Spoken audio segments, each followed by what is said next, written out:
한번 좀 격려해 주셨으면 좋겠는데요. 우리 남자분들 향해서 우리 이렇게 한번 해주시기 바랍니다.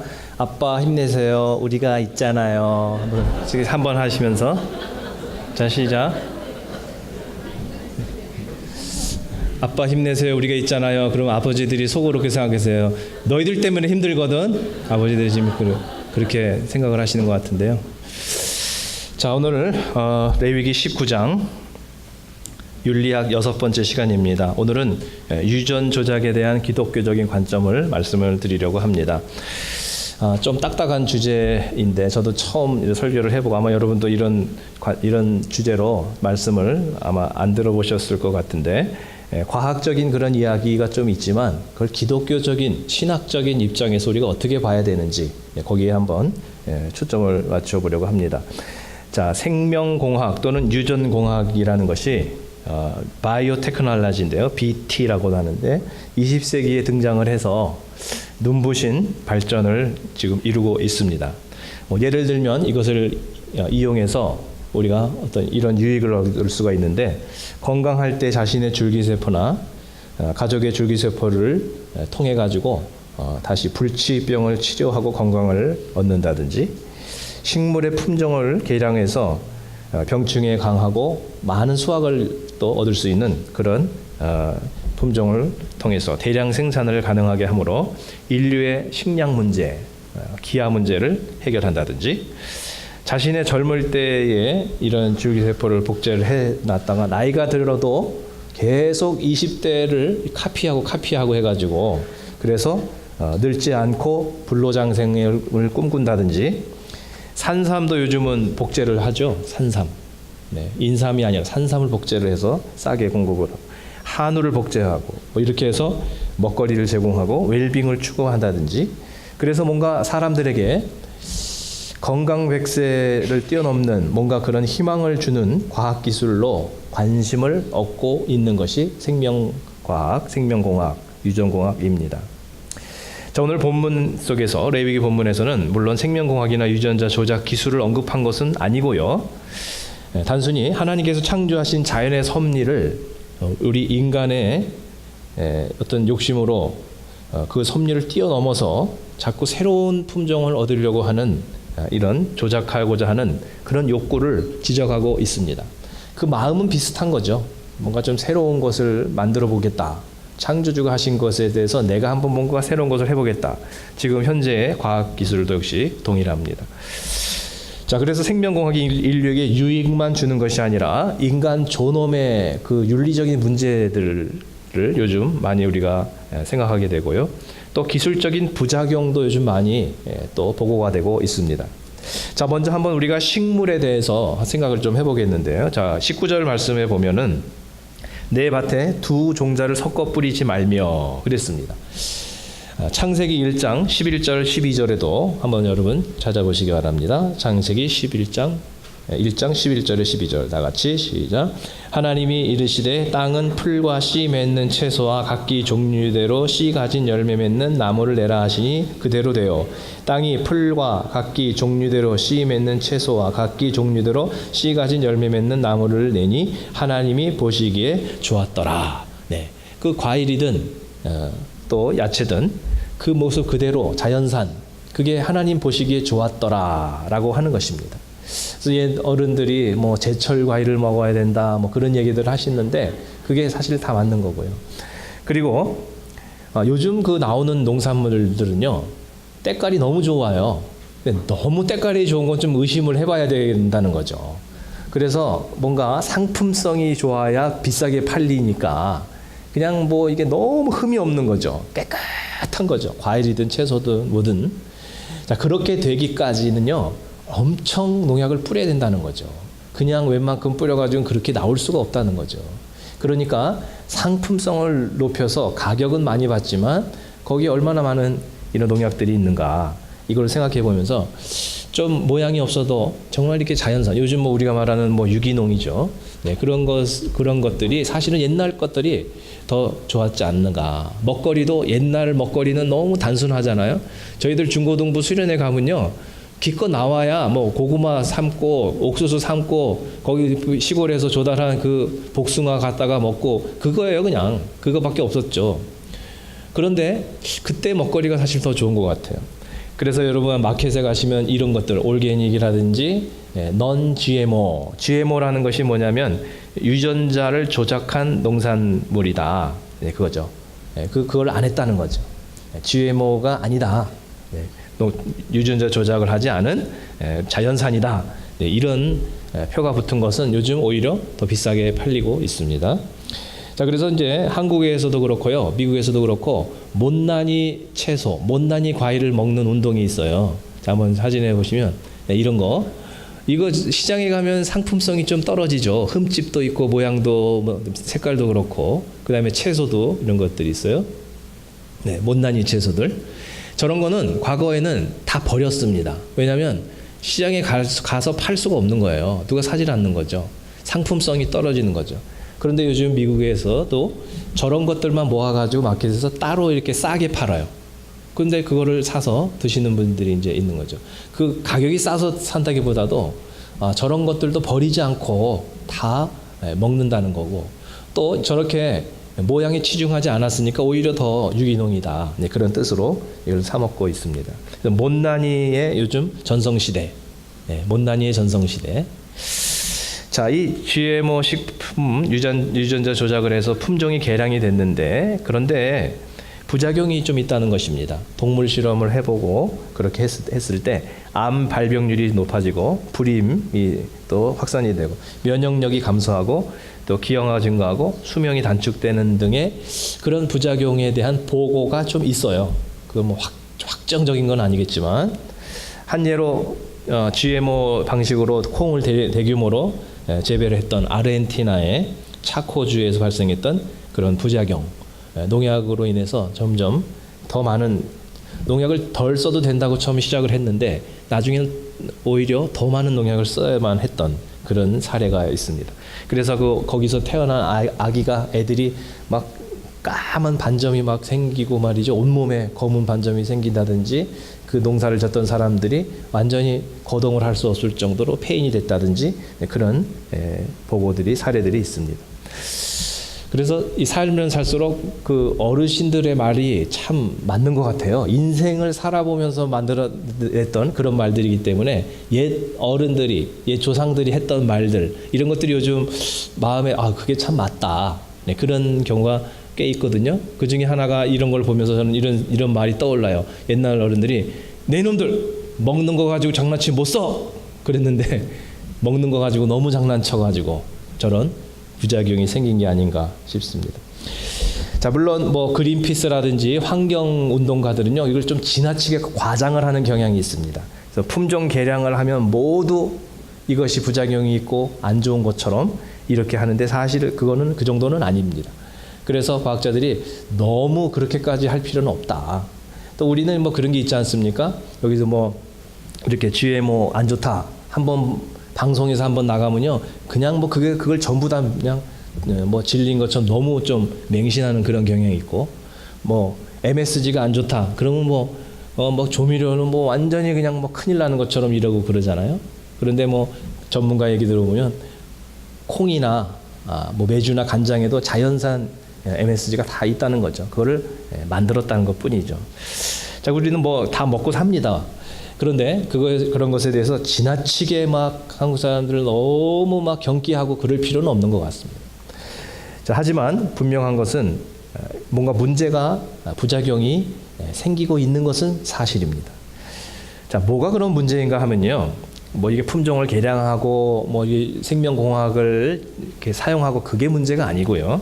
자, 근본적인 문제가 좀 있습니다. 그건 뭐냐면 우리가 너무 이 산업화를 너무 우리가 빠른 시간 안에 추구한다는 것입니다. 너무 도시화하고 산업화하고 너무 잘 살려고 그러고 너무 공산품을 우리가 이렇게 의지하고, 그러다가 보니까 이 화석 연료를 많이 사용하게 되고 공기가 오염되고 지구가 온난화가 되죠. 그러니까 여러분, 그 지구 온난화라는 얘기를 오래전부터 사실은 들었습니다. 저희 아들이 유치원 다닐 때 이렇게 학교 갔다 오더니 지구 온난화, 글로벌 워밍에 대해서 이렇게 배우고 하더니 와서 그러더라고. 아빠 나는 지금 지구가 염려가 된다고 글로벌 워밍 때문에 지금 펭귄을 걱정하고 있다고 그런 얘기를 하는 거예요. 근데 이 지구 온난화가 이게 이론이 아니라 정말 우리 피부에 와닿고 있죠. 한 20년 전에 오레곤 왔을 때하고 기후가 많이 달라진 것 같아요. 비 오는 모양이라든지 뭐 온도라든지 이런 것들도 많이 틀려진 것 같고요. 한국도 지금 뭐 이 대구나 이런 데서는 사과가 잘 안 된다고 그러고 강원도로 올라가야 된다. 좀 있으면 이제 북한 쪽까지 가야 되겠죠. 이제 또 뭐 근해에서는요 전혀 어업이 잘 되질 않고 저 북해 쪽으로 올라가야만 고기가 잡히고 한국 근해에서 잡히는 그 명태라는 건 없잖아요. 그만큼 막 기후가 굉장히 많이 바뀌고 있고요. 미국에도 이상 기후가 굉장히 지금 전국에 많이 닥쳐오고 있고 그렇습니다. 자, 그다음에 가장 큰 거는요. 지구 전체에서 사막화가 굉장히 급속도로 이루어지고 있다는 것입니다. 농사 지을 수 있었던 곳이 지금은 사막이 되고 있는 그런 현상들이 굉장히 급속도로 이렇게 생기고 있습니다. 농토가 줄어드니까 식량이 줄어들고 인구는 급증하고 그러니까 결국은 인류는 결국은 전쟁 때문에 죽는 것이 아니라 나중에는 이 식량 전쟁이고 그리고 결국은 먹을 게 없어서 인류가 망할 것이다라고 예언한 사람도 있습니다. 자, 그런데 나라마다 어떤 나라는 농사가 잘 되죠. 그럼 뭐 정말 농산물이 너무너무 막 풍요합니다. 미국도 그런 나라 중에 하나죠.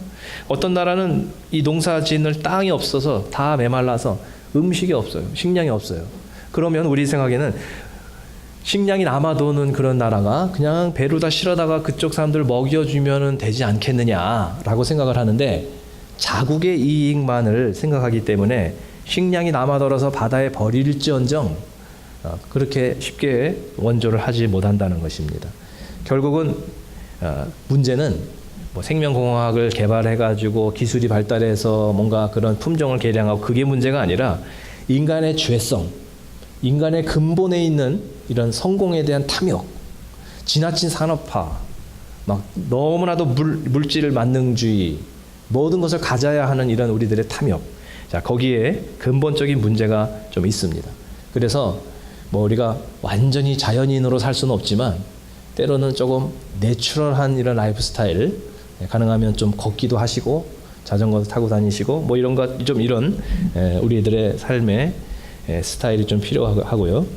그다음에 이런 모든 문제들을 사실 인간의 그 죄와 탐욕 때문에 생긴 문제들인데 그것을 회개하고 정말 좀 우리들의 소유를 뭔가 이웃과 나누고 부자 나라는 다른 나라들과 좀 나누는 그런 삶을 살겠다고 하는 것이 아니라 모든 문제를 그저 기술만으로 유전 조작만으로 이런 모든 문제가 다 해결될 것처럼 건강의 문제라든지 식량 부족의 문제를 그냥 그 기술 조작만 하면은 다 해결될 걸로 낙관하는 인간의 교만이 문제다라고 하는 것입니다. 기술 자체가 문제가 아니라는 거죠.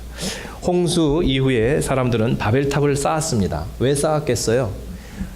홍수로 또다시 하나님이 심판하시면 그때 우리가 고층 아파트에 살고 있으면 되지 않겠냐. 그러면 물에 빠져 죽지 않잖아. 이런 발상인 거죠. 그래서 이 높은 탑을 세우는 겁니다. 그러니까 하나님의 심판 앞에서 우리가 어떻게 하면은 경건하게 살까? 어떻게 하면 하나님 앞에 정말 순종하고 회개할까를 생각하는 것이 아니라 하나님이 이렇게 오면 우리도 한번 붙어보자. 하나님하고 대결해보자. 이게 뭐예요? 이게 바벨탑이고 이것이 인간의 교만이고 이게 근본적인 문제는 거기에 있는 것입니다. 지금도 우리가 그렇게 하고 있다는 거죠. 하나님의 생명의 영역은 하나님의 영역인데 그것을 치고 들어가는 거죠. 그래서 하나님이 어딨냐? 인간이 신이다. 우리가 뭐든지 할 수 있다. 이런 생각이 바로 오늘 가장 큰 문제다라고 하는 것입니다. 자, 다음은 동물의 유전 조작에 대해서 한번 살펴보겠는데 19절에 보면 내 가축을 다른 종류와 교미시키지 말며. 자, 창세기 1장 21절에도 보면 한번 읽어보겠습니다. 시작. 하나님이 큰 바다 짐승들과 물에서 번성하여 움직이는 모든 생물을 그 종류대로 날개 있는 모든 새를 그 종류대로 창조하시니 하나님이 보시기에 좋았더라. 하나님이 이르시되 땅은 생물을 그 종류대로 내되 가축과 기는 것과 땅의 짐승을 종류대로 내라 하시니 그대로 되니라. 하나님이 땅의 짐승을 그 종류대로 가축을 그 종류대로 땅에 기는 모든 것을 그 종류대로 만드시니 하나님이 보시기에 좋았더라. 네, 원래 그 내추럴했던 모습이 하나님 보실 때 좋았다는 겁니다. 뭐 여기서 보면은요, 뭐 찰스 다윈이 종의 기원을 얘기를 했는데, 진화론을 얘기를 했는데, 사실 그게 증명이 전혀 되지 않는 가설인데 그걸 굉장히 맹신하잖아요. 자, 그런데 하나님께서 원래 그 종류대로 따로 만들어 주셨다는 것입니다. 뭐 이렇게 단백질에서 아메바가 나와가지고 그게 이렇게 막 해가지고 진화했다는 것이 아니라 처음부터 그렇게 만드셨다는 겁니다. 네, 그래서 하나님의 이 창조 원리를 사람들은 무시하고 증명되지 않는 가설을 진리로 맹신하고 있는 그런 상황이죠. 네, 1980년대 한국 정부가 이제 그 하나의 프로젝트로서 남미에 그 뉴트리아라고 하는 그 설치류를 도입을 했습니다. 이 뉴트리아라는 것이 비버보다는 조금 작고 한 일종의 그 쥐죠. 설치류. 말이 좋아 설치류인데 한마디로 쥐인데, 그래서 처음에 이걸 이제 가축으로 이제 기르려고 시도를 한 것입니다. 그런데 왜 그렇게 했냐면 그 육질이 너무 좋다는 거예요. 그래서 사람들이 그걸 이제 테이스트를 해보니까요, 너무 맛있는 거예요. 육질. 닭고기 같기도 하고 오리고기 같기도 하고, 볼 때는 이러는데 먹어보면 이런. 그래서 이걸 한번 보급해보자. 너무 이게 좋은 육질을 가지고 있다 해가지고 산업을 한번 사업으로 이제 했는데요. 식용 황소개구리와 마찬가지로 농장에서 이제 사육을 하는 거죠. 대중화를 하려고 했는데 실패했습니다. 왜 실패했을까요? 아무리 육질이 좋아도 우리 대중이 외면한 거죠. 아유, 쥐를 어떻게 먹어? 쥐를. 아무도 안 먹습니다. 결국은 자연계로 방출이 돼서 삽시간에 전국으로 이제 퍼졌는데, 처음에는 이거는 남미에서 온 거니까 한반도의 추운 날씨에 적응하지 못하고 사멸될 것이다 그랬는데, 아니요. 적응을 너무 잘하는 거예요. 번식력이 너무 강하고 이게 천적이 없어요. 그냥 닥치는 대로 막 다 잡아먹고 생존하는데, 물고기도 잡아먹고 수초도 막 먹고 막 잡식성입니다. 급속하게 이 강과 이 전국에 완전히 그 생태계가 막 완전히 파괴가 되고 말았습니다. 그래서 정부에서는 뉴트리아 퇴치를 결정하고 현상금을 걸었습니다. 두당 2만 원씩을 주겠다. 그래가지고 사람들이 이걸 잡으러 다니는 사람들이 생겼는데요. 그렇게 잡아도 이제 화면에 한번 보시면 저렇게 이제 그걸 전문적으로 잡으러 다니는 사람이 있는데 저렇게 큽니다. 그런데 얼마나 번식을 잘하는지 아무리 잡아도 이게 퇴치가 안 되고 막 점점 숫자가 늘어나는 겁니다. 그런 상황에 있었는데 최근에 한 희소식을 들었어요. 무슨 소식을 들었냐면 저 뉴트리아에서 웅담 성분이 발견이 됐다. 네, 그래. 요즘 그 곰을 통해서 웅담을 구하기 힘들잖아요. 근데 웅담 성분이 저기 있다. 그래서 저는 그것을 듣는 순간 너희들은 다 죽었다 이제 뭐 현상금도 필요 없어요 이제 완전히 몸에 좋다 그러면 씨가 마르는 그 저기이기 때문에 뭐 웅담 성분인데 저거는 이제 완전히 이제 뭐 퇴치는 이거는 뭐 시간 문제다 생각을 했습니다. 자, 이 참 처음에는 슈퍼쥐인데요, 저게 슈퍼쥐가 말이죠. 뭔가 좀 이 육류의 문제도 해결해주고 식량의 문제도 해결해주고 돈도 되어지고 뭐 그렇게 생각을 했지만 결국은 생태계의 부작용이 얼마나 무서운가. 완전히 막 그냥 먹이사슬이 다 파괴가 돼버린 거죠. 그것을 우리가 배울 수 있었던 사건입니다. 또 한 가지 우리가 좀 경각심을 갖게 된 사건은 2005년에 황우석 박사 사건입니다. 연구 부정 사건으로 큰 물의를 일으켜서 국제 망신을 당했죠. 네이처지나 여러 가지 권위 있는 과학 잡지에다가 자기가 발견한 줄기세포를 다 했는데 나중에 하나밖에 없고 나머지는 다 허위다. 이게 다 가짜다. 그거를 알게 돼서 완전히 국제 망신을 당하는 그런 사건이었습니다. 근데 사실 실력은 있는 분이에요. 그래가지고 실형을 유죄를 받고 나서도 그가 제기를 했는데 연구소를 차려가지고 뭘 했냐면 전 세계에서 개 복제로 성공을 했습니다. 개 복제. 반려견을 복제해달라는 그 주문이 쇄도했습니다. 자, 그게 왜냐하면 예를 들면 이제 그 가족 그 굉장히 부자 뭐 어디 나라 뭐 공주의 개라든지 막 왕실의 개예요. 막 그런데 이 개가 이제 죽잖아요. 병들거나 죽거나 그러면 새로운 개가 그 새로운 개는 옛날 그 개 같지가 않다는 거예요.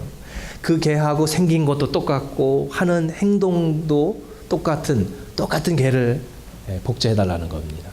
그래서 복제를 해봤더니 정말 똑같은 거예요. 생긴 것도 그렇고 하는 행동도 그렇고 성격도 그렇고 똑같은 거예요.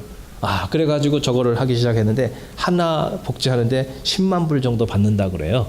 그런데 그 연구소에서 연간 300마리를 복제를 했습니다. 그만큼 수요가 많은 거예요. 4개 좀 복제 좀 해주세요. 그 개 같은 개가 또 없어요. 꼭 똑같이 해주세요. 인간의 좀 탐욕 같습니다. 300마리 곱하기 10만 불 얼마죠? 하여튼 간에 엄청난 이윤을 큰 이 비즈니스다라고 하는 것입니다. 중국에서는 또 황우석 박사에게 대량 소 복제 공장을 차려달라 그래가지고 이제 소가 농장에서 나오는 게 아니라 공장에서 나오는 어느 공장 메이드 인 차이나 이렇게 해서 그래가지고 그런 소가 이제 나오는 이런 시대가 된 거죠. 자, 그래서 가난한 사람들에게 영양분을 공급해주는 쪽으로 쓰여지기보다는 부자들의 어떤 탐욕 또는 애착 이런 것들을 이용해서 영리축으로 지금 사용이 되고 있는 것을 보게 됩니다. 그래서 그렇게 정말 비윤리적인 비정직한 과학자도 돈만 된다 그러면 또 제기하는 바로 그런 사회다라고 하는 것입니다. 또 몇 년 전 점점 이러한 동물에 적용되던 것들이 이제 점차적으로 인간 쪽으로 많이 오고 있습니다. 인간에 초점을 맞춰지고 있는데 몇 년 전 영국의 일간지, 영국은 가장 그 생명공학이 좀 자유로운 그런 나라 중에 하나죠. 근데 거기서 일간지에서 구소련의 기밀 문서를 인용을 해가지고 1926년에 스탈린이 동물 육종학자인 일라이 이바노프 박사에게 반원 반인을 만들라는 비밀 연구 지시를 했다는 것을 폭로를 했습니다. 그동안 숨겨져 있었는데 침팬지와 사람을 이렇게 섞어가지고 그래서 뭔가 좀 강한 이런 군사들, 강력한 노동기계, 강력한 전쟁 전사들을 만들어가지고 냉전시대 이제 전쟁에서 이기겠다. 뭔가 그런 의도로 이거를 했습니다. 당시에 세계 최초로 경주마 인공수정에 성공해서 명성을 떨치던 이 수의학자 이바노프 박사가 그 지시를 받고 아프리카에 가가지고 침팬지와 소련 여성과 이렇게 인공수정을 하려고 막 했지만 결국은 실패하고 말았습니다. 어떻게 이렇게 끔찍한 발상을 할 수가 있을까? 어떻게 그런 생각을 할 수가 있겠어요, 여러분? 그것은 진화론이기 때문에 가능한 것입니다. 진화론에서 우리 인간은 만물의 영장도 아니고 하나님의 자녀도 아닙니다. 고등 진화된 동물일 뿐이죠. 그러니까 이념을 위해서라면 수백만 명을 죽여도 괜찮은 것이고 그리고 저렇게 해서라도 효율만 높일 수 있다면 아무 문제가 없다. 이게 유물론 사상이고 진화론 사상입니다. 자, 그렇기 때문에 그런 끔찍한 발상도 가능했던 것이죠. 기독교적인 관점에서는 있을 수 없는 일입니다. 자, 그럼 현재 생명공학의 현주소가 어디냐? 제가 아는 목사님 중에 이 생명공학 하신 분이 2분이나 계신데요. 근데 자, 이 생명공학은요, 지금 현재 인간에게로 많이 이제 초점이 맞춰져 있어서 최근 영국에서는 맞춤 아기가 국회에서 통과가 됐습니다. 맞춤 아기라는 게 뭐냐면 엄마가 있고 아빠가 있는데요. 이 둘을 통해 가지고 아기가 생기는 것이 아니라 제3자가 또 들어옵니다. 이렇게 제3자의 그 줄기세포와 건강한 그런 DNA를 가지고 막 섞어서 필요한 것만 이렇게 고르는 것입니다.